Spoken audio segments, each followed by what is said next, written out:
అనేక జన్మలెత్తిన తర్వాత ఒక ఆకలి పుట్టింది నాకు.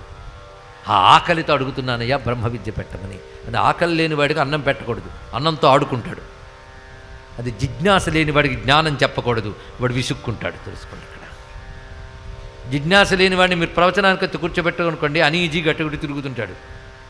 ఆకలితో లేని వాడికి అన్నంతో ఆడుకున్నట్టు. తెలిసిందా? జిజ్ఞాస ఉండాలి, ఆకలి పుట్టాలండి.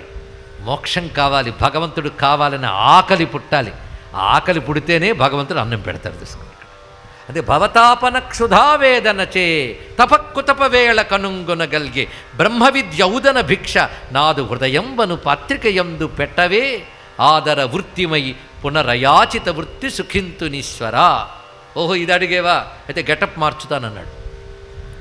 ఆయనకు తెలుసు దేనికి ఏ వేషం వేయాలో ఆ వేషం వేస్తాడు ఇక్కడ. కనుక ఒక్కొక్కటి ఇచ్చినప్పుడు ఒక్కొక్క వేషం. ఆయనకేం పోయింది?